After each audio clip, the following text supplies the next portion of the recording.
I don't know how he does it. What exactly was his role? He had to raise the money? Or? He had no role. No. Absolutely. But this no movie role. had to have one? Long story, man. I don't know how he even got his name in there personally. But. Okay, excuse me. Mr. Carter, I'm tight on you right now. All right, I'm just going to nod, Steven, and look stupid here. So, you know, and it was one of those. What was your name again? Colette. Colette or Colette or Colette? Anyway. Anyway? I say Colette. You say Colette. She has a nice Atlanta accent. No, I'm not from here. She's got some great stories about being named Colette, too. Oh, where are you from? I'm from, I grew up in Tennessee. Uh-huh. Mm. Now, she's from Tennessee, you know what that means? Nashville. Hey, how close do you need to work this microphone here? About right here? That'll be fine Okay. right there. And Now, move this. Is it still all right? Yeah, you sound fine. It's Okay. actually pointing towards your mouth a little more than it was All before, right, so great. it's fine. Okay. How do I need to sit here? You doing this kind of Over What the I'm doing shoulder. right here is a Much tight head shot on? of him. pretty much head on? Yeah. Okay, good. I'm tight on him. Later on, I'll come back. I'll do a wide shot of him. All right, good. Let me know. You're doing it. All right. Well, Steven, congratulations, first of all. You look like a real natural in the movies. Was that natural for you to be an actor? Well, I think if it looked natural to you, you know, I mean, that's probably the answer, yeah. I try not to act, you know. I think the most important thing in acting is to not act, you know. When you got out there the first day, I mean, was it the same performance you gave, 30 days later? Did you get into the groove a little bit? Well, I think, you know, I looked at every foot and every inch of the dailies and tried to study my performance every day. So I hope that, you know, as in any craft, I hope that I got a little bit better as we went along, as I think, you know, anybody who really works hard to perfect their craft does, you know. But you picked up the self-confidence a little bit more probably as it went on? Or not I really? don't think so. I think, you know, I went in there with the same attitude that I finished with, you know. Your background is anything but a struggling actor. It's true. You know, people try their whole life to get a gig in Hollywood that have started out in theater and worked their way up, and then did Hollywood find you, or did you find Hollywood? Well, I think Hollywood found me, and I mean, I don't want to give anybody the impression that I didn't work hard to come into this situation, but at the same time, I mean, this is the most difficult thing for me to talk about because I could make something up that would sound better. The truth is just too hard to believe for everybody. But I guess the truth of the matter is that the president of Warner Brothers was a friend of mine, and he had been very interested in me as an actor for a long time. He felt that I was very charismatic and that I had a look. And I was interested in writing, but, you know, I hadn't really considered, you know, acting as, you know, something that I could really do the starring thing. I just, you know, it never occurred to me that I could pull this off. And but the reason that I decided to do it, I mean, there were several, but one of the ones was that a few of my closest friends, you know, that are pretty much high up in Hollywood had been saying, you know, you've really got the look, and you got the charisma, and you got this, and you got that. And for years, I'd be walking into a restaurant or somewhere, and people come up to me and say, what have I seen you in? Or, I enjoy your work, you know, or you were great in this, you know. And I could never understand why, and I started to try to put the pieces together, and I thought, well, let's give it a try, you know. I guess you kind of have to. If you're living out there and people are trying to get you in, you got to do it. Was it easy writing for you? You knew the story up in your head, but putting the words down? Yeah, I think writing, you know, I mean, I was really lucky in the sense that Terry said, okay, we're going to let you put this together the way you want. I picked the director I wanted, picked the writers I wanted, and, you know, we sat down and we did it. Like I said, if this film turns out bad, it's all my fault, you know. And if it turns out good, it's all your fault. You have a definite opinion about violence in films. Now, there is violence in this movie because it's a police story and it's a violent story. But you have a thing about gratuitous violence. You think violence really has to fit, right? Well, I think, you know, more than that, story has to exist. And I think in a lot of the action films, there's just no story. You know, just no story. You know, a story to me has a beginning, a middle, an end. It's about something that people care about. It has sympathetic characters that are deep characters, you know, that are human. And, they're not cardboard. And I think once you have all that with a good structure, good characters, good story, then if the story pertains to any kind of emotion at all that would relate to action and violence, it'll organically grow up from it. Gratuitous violence, to me, is usually the resort of those that don't have a story and they just want to rely on mindless entertainment, which is something that I don't want to do. And I think that in this film, just because there is action doesn't take away from the story, or it shouldn't. You know, a lot of times if a film has a lot of action, people will tend to look at it as only an action film. Well, this film, as I think you'll agree, Jimmy, has a lot of a story that people are real concerned about in current affairs today. It's about something that people are very concerned about. And I think if you took the action out of this film, you know, it would still stand on its own. And I don't think that it's fair that because a film has action in it, it doesn't get any of the acclaim that it normally would. I think if you took the action out of this film and it was just story, it would really, from a lot of the critics, get, you know, really wonderful critical acclaim, you know. But even the academies and you know, awards and critics, they all tend to think that if a film has action in it, it can't have a story, and I disagree. Yeah, and martial arts gets a bad rap too because it has been exploited in some movies before. Well, this film, as you know, has nothing to do with the martial arts, and no more than 3 Days of the Condor or Marathon Man.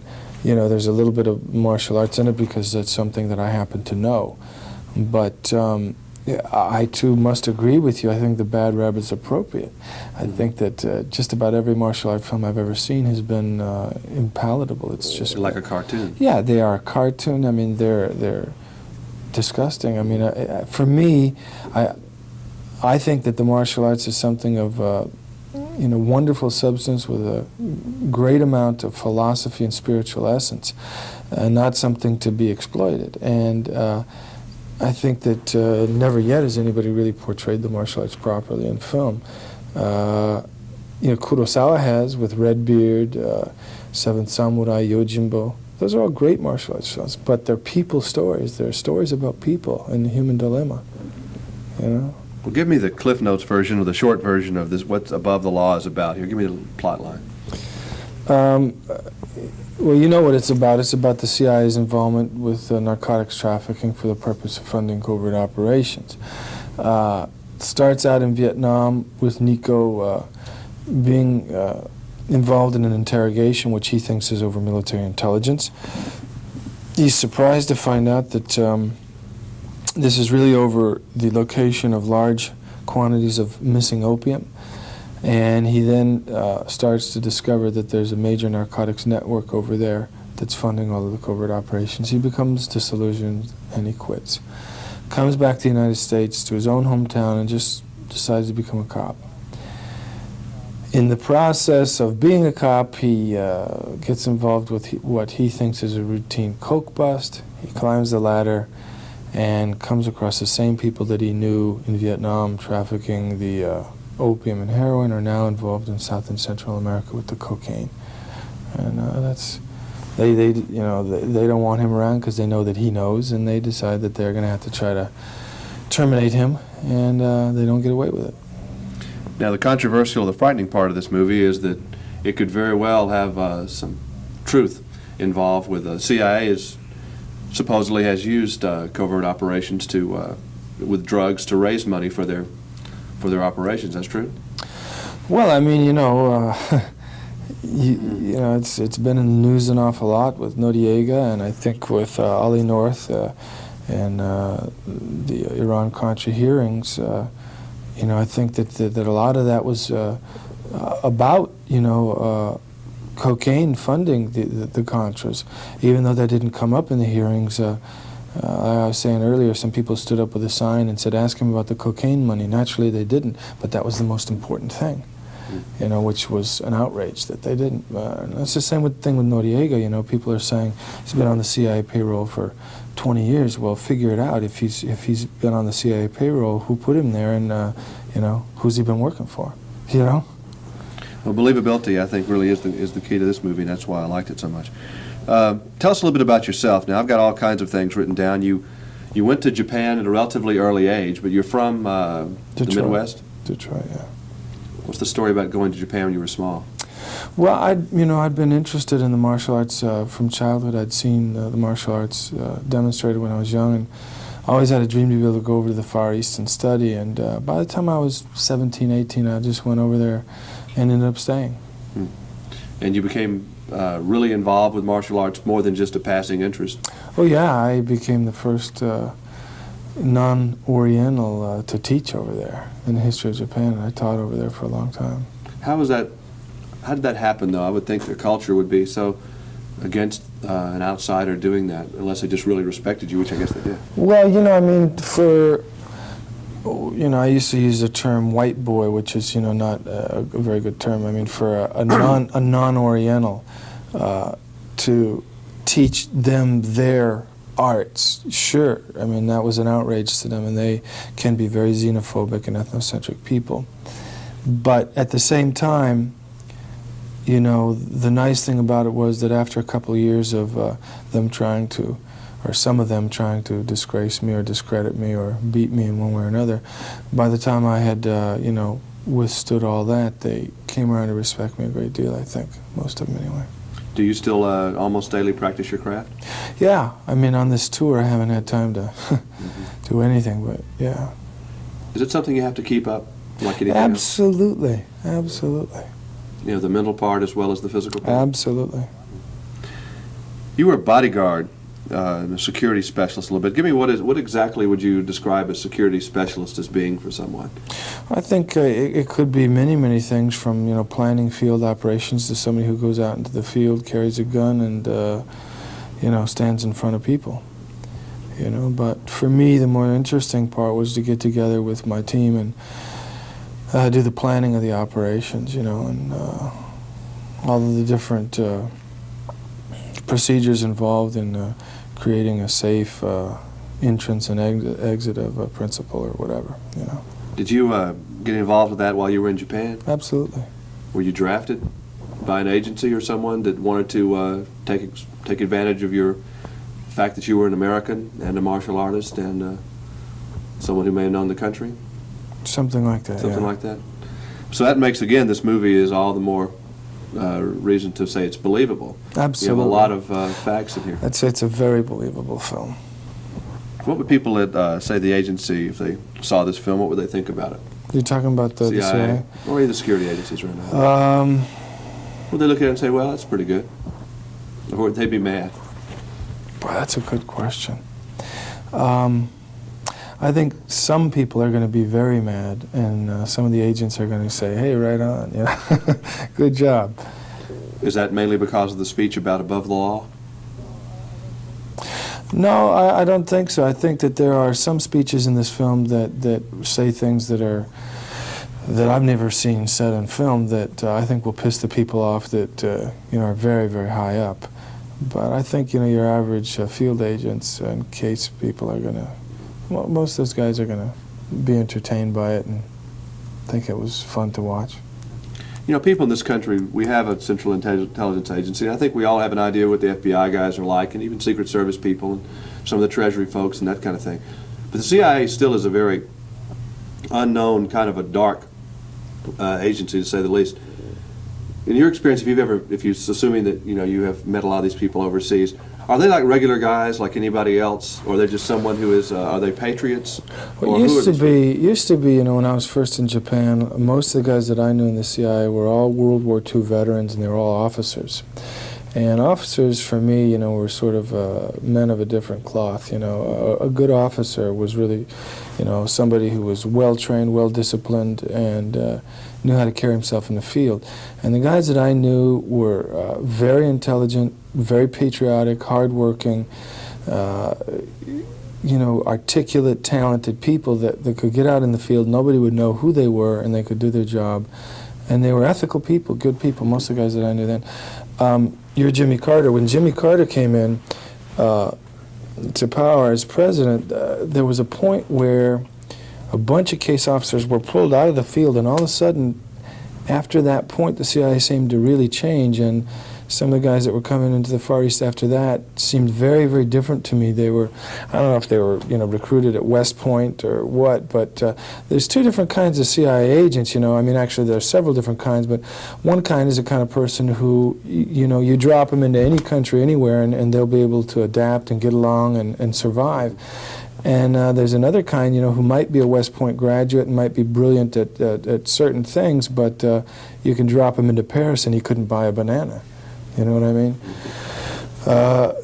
So I kind of felt that after Jimmy Carter, the kind of CIA agents that I started to come to know were real different, not...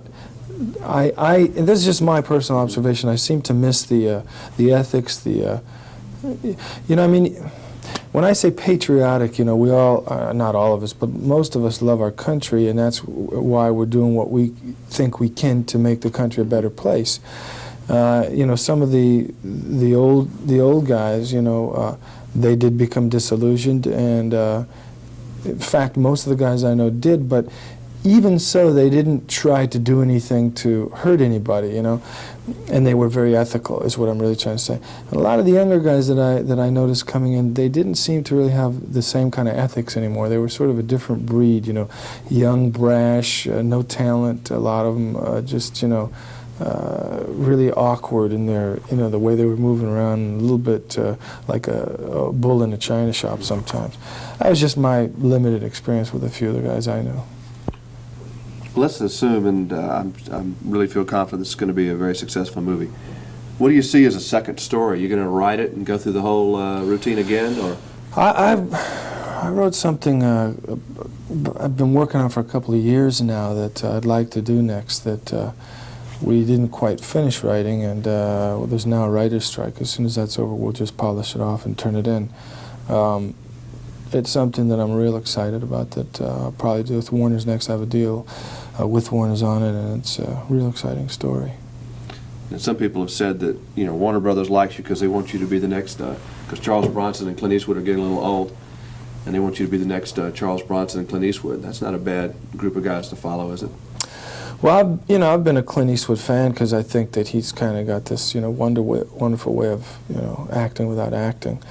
I'm a little bit, it puts me in a bad spot to be compared to Clint because, he's a legend in his own time, and I'm sort of a, pissant, trying to come up the ladder here.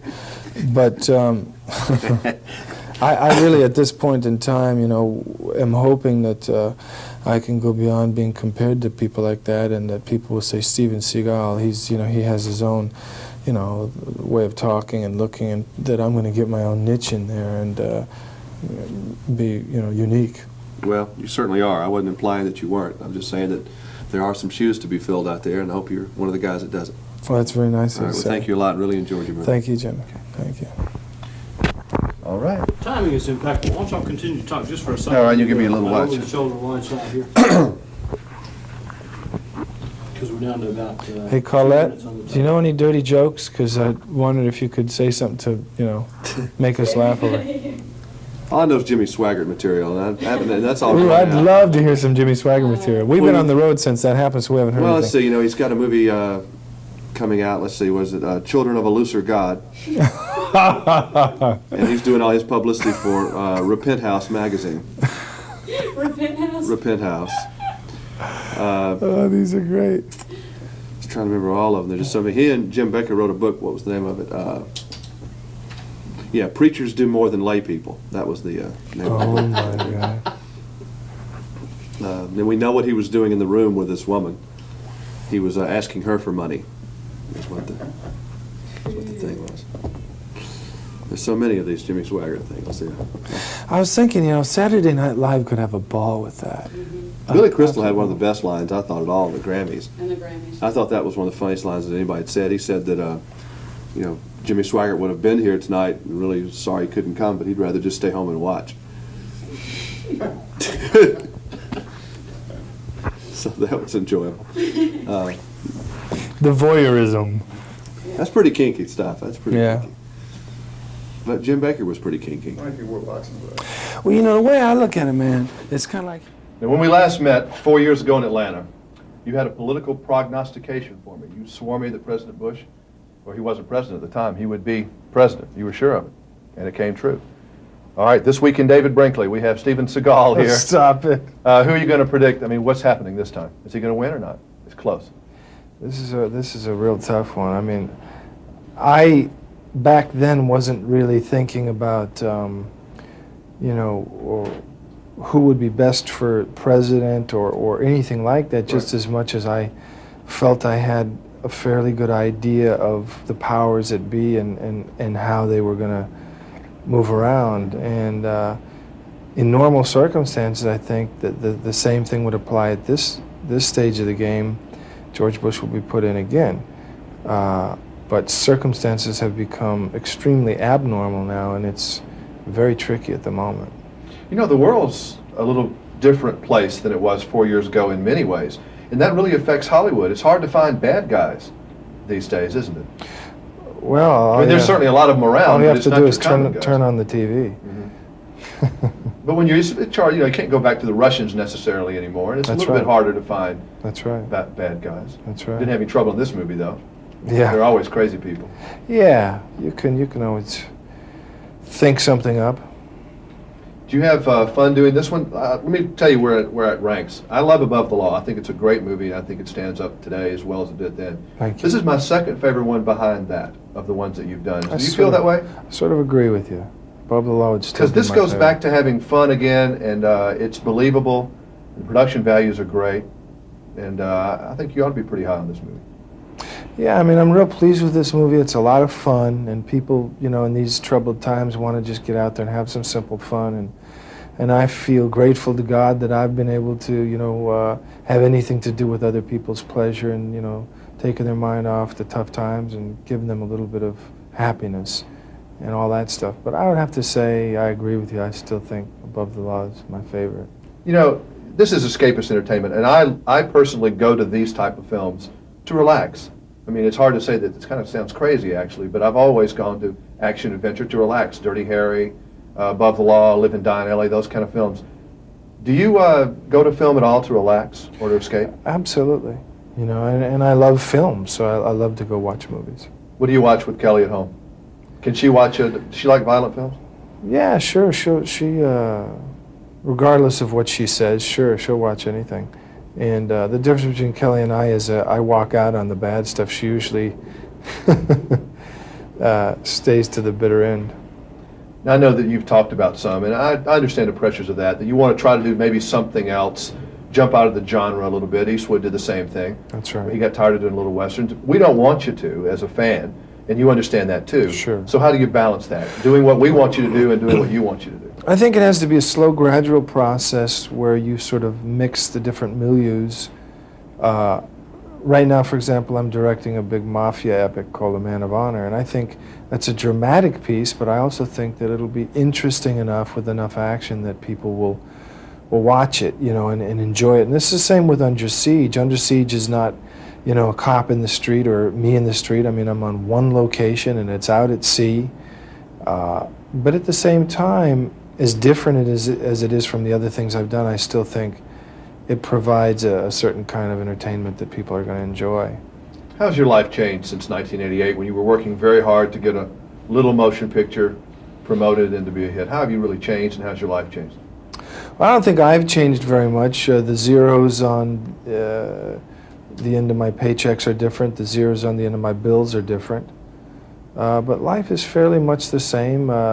I've had, I would have to say the biggest change in my life is I have no ability to have any privacy now. We're bombarded with people trying to, get involved in our life in one way or another, and it's almost impossible to have any privacy. And we really strive to, get away and go up to our remote ranches and just ride horses and relax and work. Don't you in the miss garden. being out with the people, though, able to hang out and do the things you used to do? Yeah, it's a real shame that you just can't do that anymore. You just can't pick up and go out to dinner. You wear ball caps and let yourself go a little bit and look like not a star when you go out sometimes? Yeah, all Does it the work? time. Well, interestingly enough, you wear hats, you wear glasses, you wear mustache. Somehow they still recognize you. I don't know how. It's a funny thing. Well, I guess nothing to do about that, though. I mean, you know, you wanted it, so you got it. Yeah, I guess you're right. What are you going to be doing 10 years from now? You have any idea what Hollywood's going to do to you, what you're going to do to Hollywood in the next 10 years? Hopefully in 10 years I'll be retired from this aspect of working and maybe just doing some writing. And Why is that? I don't want you to retire. We have damn few heroes up there on the screen, really, anyway. And That's they're nice all of going you to to quit. say. Eastwood wants to retire. You're not old enough to retire. That's You can't nice do of you that. to say. Nice But you don't of think you you to can go out there and do this physical stuff on screen, really, Oh, 10 years sure, from now? Sure, I could. I Well, could then do why this not? physical stuff for another Well, then 30 why not? years. Because it's not... I just, wanted to be able to get involved with helping the world, helping the ecology, the ecological state of things, and dedicating my life to helping people a little bit more. And I guess maybe I can do that through film also. Yeah, and you do help. It entertains and it makes us happy, and that's yeah, hard to do sometimes these days. Thank that's certainly something I'll concentrate on also. you. And you do. Okay, thank you very much. I'm glad you listened to me. Thanks. All right. Thanks, Jim.